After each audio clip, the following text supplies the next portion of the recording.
Aqui no Brasil a gente naturalizou uma coisa que é a universidade só ter 30, 40 mil alunos. Veja, isso é ridículo. Tinha que ter... Exato. Sabe, tipo, você pega uma UNAM, a Universidade Nacional Autônoma do México, a universidade tem 150 mil, tem 200 mil estudantes. Você pega uma universidade da Argentina, a Argentina que tem só 40 e tantos milhões de habitantes, a Universidade da Argentina tem 20 mil alunos. Se tem 20 mil alunos, proporcionalmente, é como se a Universidade Brasileira tivesse 90, 100 mil alunos, né? Dado o nosso tamanho populacional. Então aqui, a gente se acostumou com a ideia que a universidade é para poucos. O próprio vestibular, veja, o vestibular não é um mecanismo de seleção de entrada. O vestibular é um mecanismo de exclusão da demanda a mais que tem frente ao número de vagas. Então o vestibular exclui, ele não seleciona. Ele exclui da universidade. Então a gente continua tendo uma universidade que serve no fundamental para reproduzir a condição de classe da classe média. Você é classe média, vem da família de classe média, você faz a universidade para ter um emprego mais qualificado, para ter um salário melhor e manter sua condição de classe média. É desligada dos problemas do Brasil. Então, seu exemplo de engenharia, por exemplo. Um dos sintomas que a universidade brasileira está de costa para os problemas do país é que não se pensa que a formação do engenheiro tem que estar associado a um projeto de transformação radical do Brasil que garanta complexidade produtiva.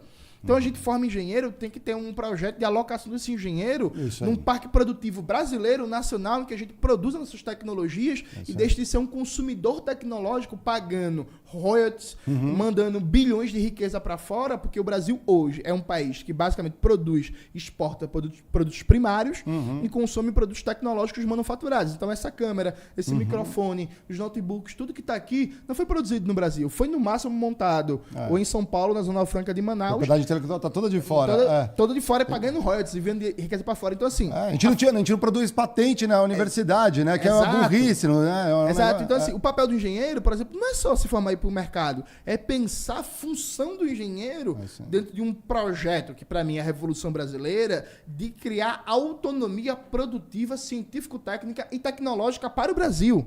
Né? Então, a galera brinca assim, o engenheiro no Brasil virou Uber. Pô, isso é uma das marcas da tragédia do Brasil.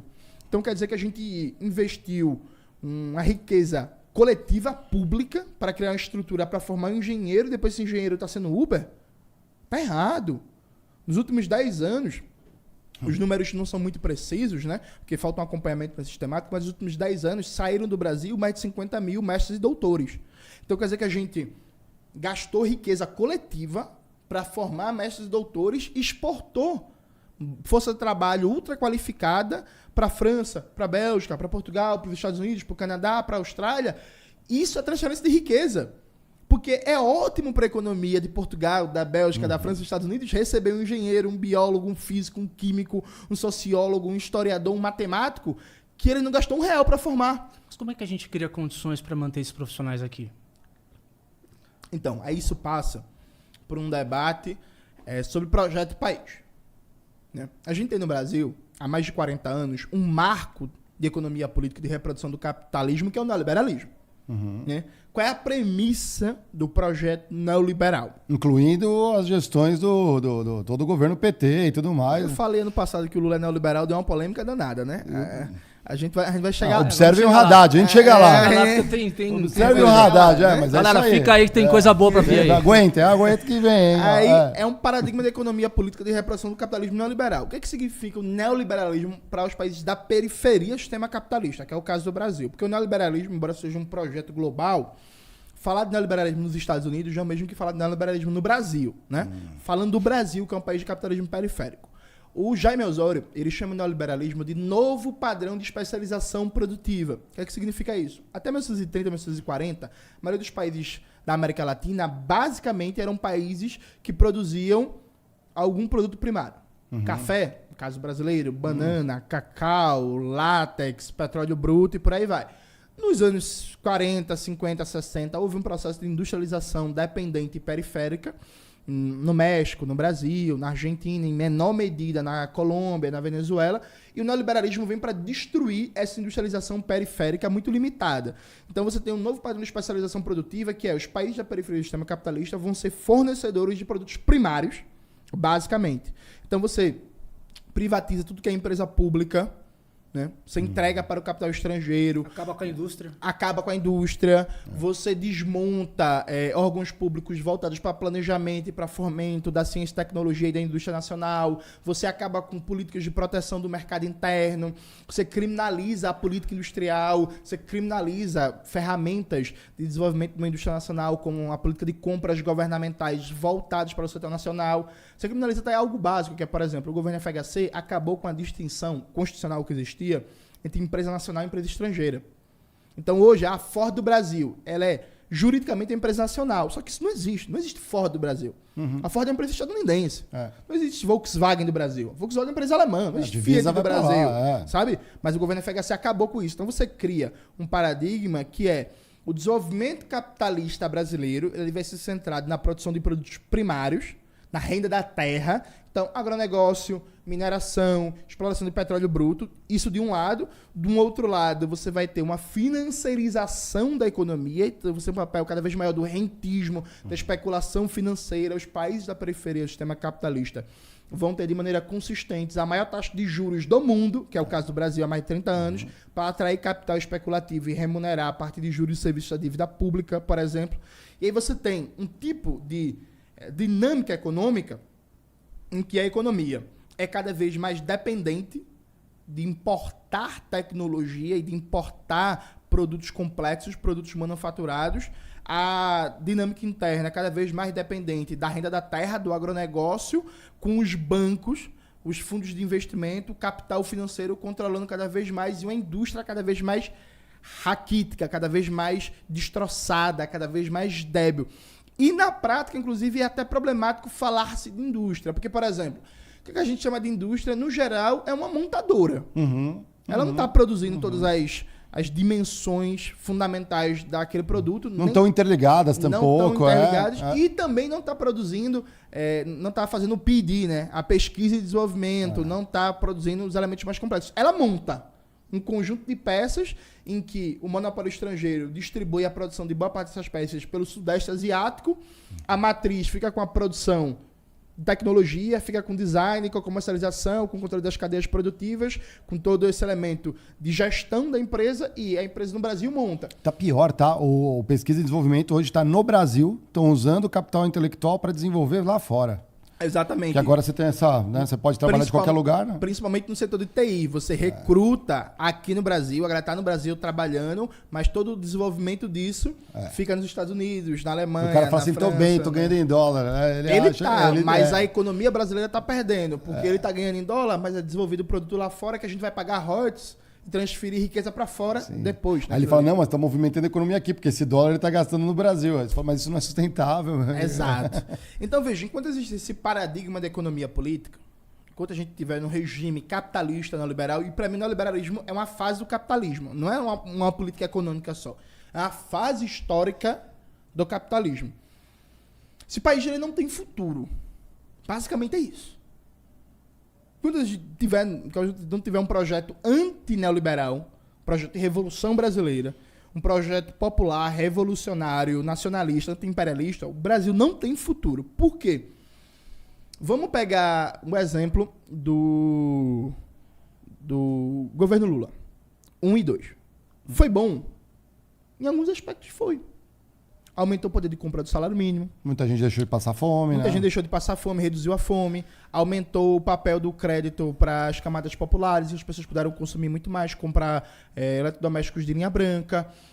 Fez políticas industriais importantes, como, por exemplo, para a indústria naval. A indústria naval estava destruída pelo governo FHC. O governo Lula recuperou, basicamente dizendo que as plataformas da Petrobras iam ser produzidas no Brasil. Tudo que pudesse ser produzido no Brasil seria produzido no Brasil. Isso reativou a indústria naval, deu um apoio para a indústria petroquímica, com a Petrobras aumentando seus investimentos, construindo mais refinarias, como a refinaria Abreu e Lima, lá de Pernambuco, a Renest. Beleza. O impacto global na economia, o impacto na economia local lá foi bom? Sim, foi. Em alguns aspectos, né? Tem um elemento problemático porque afetou muitas comunidades locais, comunidades pesqueiras, comunidades tradicionais, expulsou muita gente, a galera foi expulsa de suas terras, muita gente morreu de depressão. Tem um debate mais complexo aqui. Mas o que eu quero dizer? Mesmo com todos esses elementos do governo Lula, vamos lá, gente. O Brasil nunca erradicou a fome. Essa história que o Brasil... Atenção, gente. Vou até olhar pra câmera. O Brasil saiu do mapa da fome do governo Dilma. É verdade. O que é que saiu do mapa da fome? É ter menos de 3% de fome. Quando o Brasil saiu do mapa da fome no governo Dilma, o Brasil tinha 3,8%, 3,9% de pessoas passando fome. Isso é sair do mapa da fome. Mas significa que tinha 9 milhões de pessoas passando fome. 9 milhões de pessoas da população de Pernambuco. Então, assim, nunca acabou a fome no Brasil. Nunca acabou o analfabetismo. Nunca universalizou a água potável. Em Pernambuco, 1 a cada 5 pernambucanos não tem acesso à água potável. Nunca universalizou o saneamento básico. Nunca universalizou o acesso à educação de qualidade, à saúde de qualidade, ao transporte de qualidade, à segurança, à cultura, ao emprego bom. Característica média dos empregos gerados no governo Lula e Dilma, muito bom. Gerou muitos empregos. Característica média, emprego que paga até um salário mínimo. Né? Fora a explosão da terceirização e quarteirização. Nossa, né? isso aí tá... Porque quando o Lula assumiu, o Brasil tinha 1 milhão de trabalhadores terceirizados. Quando a Dilma é derrubada, o Brasil tinha mais 12 milhões de trabalhadores terceirizados. Então, veja, por mais que tenha sido um governo importante, que fez políticas sociais significativas, um governo que deu uma atenção para as condições da classe trabalhadora, dentro desse paradigma de economia política neoliberal, com o controle do capital estrangeiro, mas da burguesia interna da economia brasileira, a gente nunca, absolutamente nunca, vai resolver os problemas fundamentais do Brasil. Eu vou dar um exemplo significativo para vocês. O Wallace Moreira e o André Roncalha estiveram aqui e fizeram alguns chavecos. Você viu esse episódio? Eu vi esse episódio. Eu vou dar um exemplo para vocês. Eu não tava, né? Tava você e o Geiger, né? Nesse daí, né? O Brasil, ele não produz os fertilizantes que consome. Sim. Perfeito. Uhum. E aí... Importa da Rússia, principalmente. Exatamente. E aí o Brasil, ano passado, em 2023... A galera não sabe, tá? Mas um dos grandes responsáveis pelos fertilizantes é Israel, tá? Isso. A galera não... Ucrânia também. Não, pela matéria-prima ali, o fosfato e tudo mais. Mas vamos lá, Jonas. Aí, em 2023, a gente teve 35 bilhões de dólares de déficit comercial no setor químico. A gente importou 35 bilhões a mais do que exportou. Isso é uma tragédia. Faz a conta aí de quanto é que tá o dólar, 35 bilhões de dólares, quanto é que isso dá em reais. Aí o governo Lula lançou um programa para apoiar a indústria química no Brasil. E, por exemplo, reduzir a dependência de alguns produtos da indústria química como fertilizantes. Aí o Wallace Moreira, que é secretário do MIDIC, né, do Ministério da Indústria e Comércio Exterior, deu uma entrevista lá e compartilhou nas redes sociais dele a matéria. Aí eu fui ler a matéria. Aí que você vai descendo a matéria, tem dizendo assim, que o objetivo do programa lançado pelo governo Lula é reduzir a dependência de fertilizantes, que hoje no Brasil, em alguns tipos de fertilizantes, chega até 90% de importação. Reduzir a dependência de 50% a 70% até 2050. Tá longe demais. Veja, reduzir um pouquinho a dependência. Não é ser autossuficiente. Sim, tinha que ser reduzir de 50% a 70%. Sendo que nós estamos alimentando o mundo, né? Qual é a fonte? É o site do governo? Não, era uma entrevista que o Wallace Moreira deu para o site J. Se eu não me engano, acho que esse é o nome do site. Ele publicou isso nas redes sociais dele. E aí, tipo, reduzir... Não, mas até 2050? Sabe? 2050? Porra, 150, meu irmão. Então, peraí. A gente vai levar 30 anos... E a gente não vai nem sequer ser autossuficiente em fertilizante. Quando a gente tem a matéria-prima, quando a gente tem a memória tecnológica... Não sei se a gente tem toda a matéria-prima, mas que a gente consegue industrializar e beneficiar aqui dentro, com certeza. Transforma esse negócio. Que é o contrário da soja, né? Que sai... Exato. E a gente não consegue transformar nada. A gente manda pra China, é ração animal, volta pra cá e os boi estão aqui. A soja tá de um lado, você atravessa a cerca, tem boi e a gente não consegue transformar. É pouquinho que transforma. Esse é o maior absurdo. Não, tem vários, né? Tem vários absurdos, mas... Vou lhe dar outro exemplo. Tá um do lado do outro. Saúde. Saúde 2023, o déficit comercial na saúde foi de 20 bilhões de dólares, que dá 100 bilhões de reais. Gente, é tudo bilhão, viu? Com B de bola. Aqui a conversa é tudo de bilhão. Nossa. Beleza. Em 2013, o déficit comercial da saúde brasileira era de 10 bilhões de dólares. Então cresceu 100% em 10 anos. Beleza.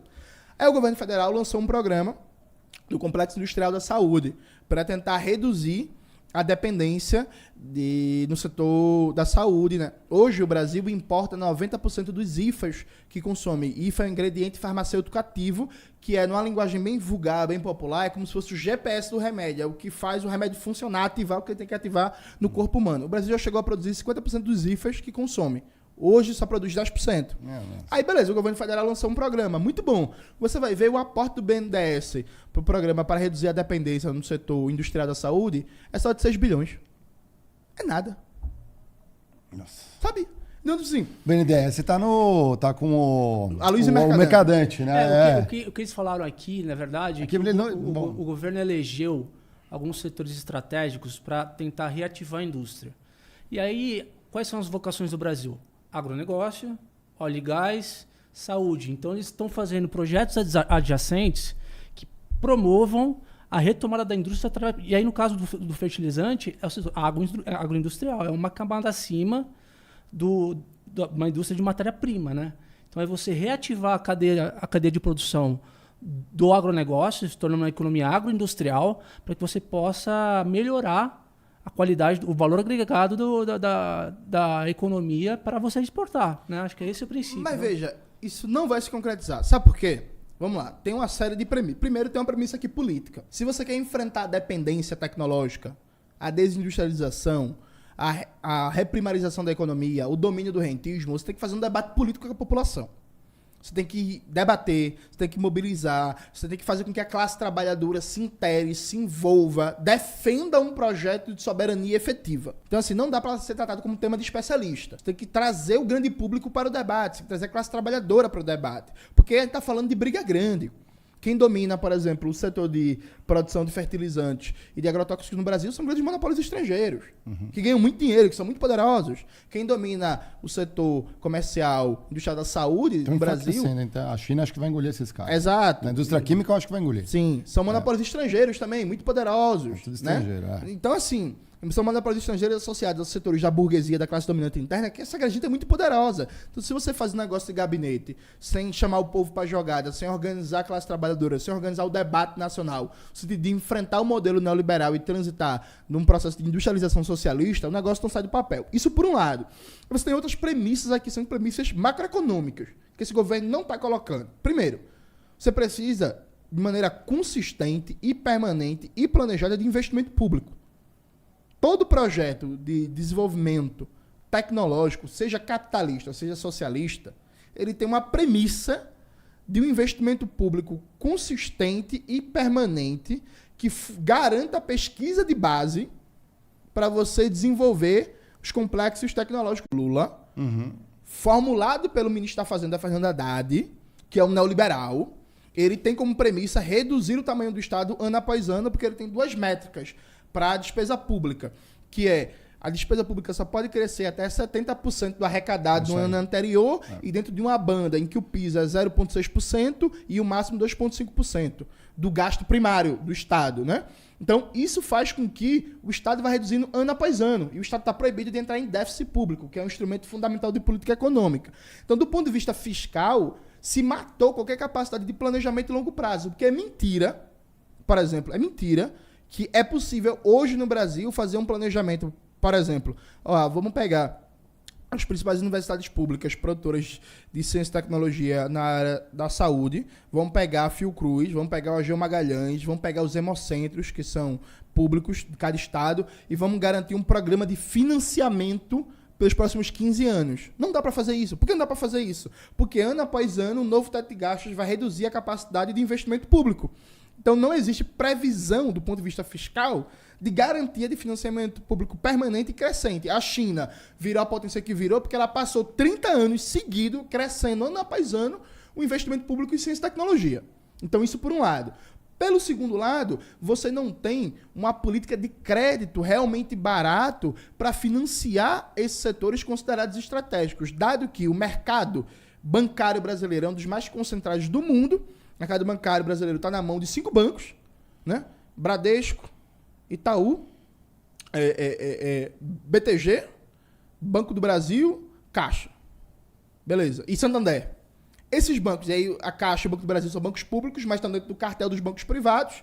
Então a gente tem um dos créditos mais caros do mundo, tem poucos bancos de desenvolvimento. A China, por exemplo, tem mais de 144 mini BNDES estaduais, né, regionais, provinciais, fora uns 8, 9 BNDES nacionais. A gente tem poucos bancos de desenvolvimento e a gente tem um crédito hiperconcentrado na mão de bancos privados que funcionam como um cartel, que esgaçam o pequeno e o médio produtor, esgaçam o consumidor, cobrando as maiores taxas de juros do mundo. Isso não foi enfrentado e não vai ser enfrentado. Dado que a FEBRABAN apoia toda a pauta econômica do governo e, por exemplo, o BTG Pactual está muito feliz com a gestão do Fernando Haddad à frente do Ministério da Fazenda. Então, você não garantiu, do lado fiscal, financiamento público crescente e permanente, você não garantiu um barateamento, um direcionamento estratégico do crédito. Isso por um lado. Aí, terceiro lado, você não garante ganho de escala no mercado interno. O que é ganho de escala no mercado interno? É desconcentrar renda, riqueza e propriedade, meu parceiro. É reforma agrária, é aumentar o salário, é gerar pleno emprego, é uma reforma tributária que mude a lógica de arrecadação no Brasil, deixando de tributar consumo e tributando renda e patrimônio. E aí você ganha escala, ganhando escala, você consegue com que as empresas nacionais, públicas, ou até privadas, subordinadas a um comando do ente estatal, consigam ganhar escala, tamanho. Porque ganhando escala, elas têm capacidade de competitividade dentro do âmbito global, que foi basicamente o que a China fez. Exato. A empresa ganha escala internamente e depois, que é uma empresa gigantesca, ela tem capacidade de competição global. A Coreia do Sul, que super capitalista, também fez exatamente então, a mesma assim, coisa. Não tem ganho de escala com esse mercado interno em que você pega a força de trabalho brasileira, tem 60 milhões de pessoas na informalidade, trabalhando em média 14 horas por dia, ganhando um salário mínimo. Você tem 10 milhões de jovens nem trabalha, nem estuda. Você pega um mapa dos estados brasileiros, em vários estados tem mais gente recebendo Bolsa Família do que com carteira assinada, né? Você pega a média dos 34 milhões de trabalhadores e trabalhadoras brasileiros que tem carteira assinada, é uma média de menos de 2 salários mínimos. O grau de concentração de renda e riqueza no Brasil é tão grande, mas tão grande, mas tão grande, que se você ganha, sei lá, 5 mil reais, você ganha mais que 70% do povo brasileiro. Uma das maiores concentrações fundiárias do mundo, nada disso está sendo enfrentado. Nada. Pelo contrário, sob alguns aspectos está até piorando. Porque, por exemplo, quando você amarra o gasto público com o novo teto de gastos, você amarra um dos elementos que tem maior potencial de desconcentrar renda. Que você pode direcionar o gasto público para as necessidades do povo trabalhador. A partir do momento que o gasto público está amarrado com o novo teto de gastos, isso tem potencial de aumentar as desigualdades. Então, assim, não tem orçamento público garantido pelo lado fiscal, não tem crédito barato, estrategicamente direcionado, não tem ganho de escala no mercado interno, dado a hiperconcentração de renda, riqueza e propriedade que não está sendo enfrentada. Não existe uma reformulação da lei de patentes no Brasil. Não existe uma reformulação da lei de patentes no Brasil e da própria institucionalidade que gere a produção de patentes e que garanta a proteção do mercado interno e soberania nacional. Exato, né? Não existe um papel estratégico da universidade como um produtor de patentes de ciência e tecnologia superando a dependência. Isso não está colocado. E o ministro da Educação é uma porta. Camilo Santana é um dos piores ministros da educação da história desse país. Não dá para ser o pior porque teve Bolsonaro e o Temer, né? Aí colocaram o Vélez, colocaram o Mendonça Filho, um bocado de imbecil. Aí é muito fácil ser melhor que os ministros do Bolsonaro. Mas o Camilo Santana é uma porra. O da saúde lá, esqueci o militar lá, porra. Aqueles caras, sabe? Então, assim, não tem projeto estratégico para ciência e tecnologia para mudar. A lei de patentes do Brasil é da época do FHC. Que o Darcy Ribeiro disse que é uma das leis de patentes mais entreguistas do mundo. Tá vigente ainda. Basicamente. Sabe, não tem nada disso. E para fechar, não tem um sistema nacional de defesa e de inteligência e contra-inteligência que garanta a proteção do Brasil frente à espionagem industrial, a concorrência dos monopólios estrangeiros e a pressão dos países imperialistas como dos Estados Unidos. Lembrando que a presidenta Dilma, a Petrobras, do Estado de Minas e Energia, foi espionado, né, pelo governo dos Estados Unidos. Ou seja, a gente não fez nada, né? Fez nada, valeu aí. Fez nada. Pô, vocês estão de sacanagem. Tchau, tá bom, então, foi assim, mal. É mentira falar em reindustrialização do Brasil sem esses pressupostos. É mentira. Sem mudar a dinâmica de controle do crédito, dar um direcionamento estratégico, sem baratear, sem tomar o controle da política fiscal, sem tomar para o controle da classe trabalhadora o Banco Central, sem aumentar a escala do mercado interno, desconcentrando renda, riqueza e propriedade, sem fazer um debate sobre o papel da universidade pública dentro de uma lógica de universidade popular, universidade necessária, sem mudar a lei de patentes brasileira, sem criar capacidade de defesa nacional, sabe? Então, o que é que vai acontecer, por exemplo, no governo Lula? O governo Lula vai fazer políticas industriais limitadas que vai, no máximo, reduzir um pouquinho a velocidade do processo de desindustrialização. Mas o Brasil vai ficar cada vez mais para trás da corrida das transformações tecnológicas e produtivas que está em curso no mundo, protagonizado pela China e pelos Estados Unidos. A 5G, a Big Data, a inteligência artificial, carros elétricos, baterias de lítio, tudo isso o Brasil vai ficar para trás. Porque aqui você tem uma classe dominante que está muito confortável na condição de classe dominante interna, mas dominada. Então ela domina internamente, mas ela está subordinada ao imperialismo, aos monopólios estrangeiros. Uhum. E você tem um grosso de uma esquerda que é neoliberal até o talo. E que acostumou o povo brasileiro à ideia de que a gente vai gerir o neoliberalismo, mas a gente gosta de pobre. Então, a gente vai gerir o neoliberalismo com política social, criar um Ministério dos Direitos Humanos, vai criar um Ministério para a população negra, criar um Ministério para as mulheres, tudo massa, perfeito. Povos originários. E tal. Mas a gente vai gerir a destruição neoliberal do Brasil. Então o Brasil vai cada vez mais pro buraco. Emprego cada vez pior, salário cada vez pior, condições de vida cada vez piores. Né? Tipo, um inferno cada vez mais viver nas cidades brasileiras. Leis ignoradas. Constituição não funciona, nunca funcionou. Para a classe trabalhadora, né? Para a burguesia funciona muito bem. E aí, vão fazer políticas limitadas que não vão mudar a condição do Brasil, e aí se conta uma mentira. Que é, vamos lá, galera, vamos lá. Que país conseguiu avançar para seu povo com taxa de gastos? Não, a gente já falou isso direto aqui. Itália, Japão, é que aí eles falam assim, mas lá como que é o risco país é menor. Aí eu fico pensando assim, cara, como que o risco país é menor? Sim, tem especulação, as empresas estão aqui e tudo mais, mas, cara, toda a riqueza está aqui. Se a gente quiser fechar as portas, ninguém passa fome. Não existe esse risco país, é mentira. Exatamente. É óbvio, artificial, né? Totalmente.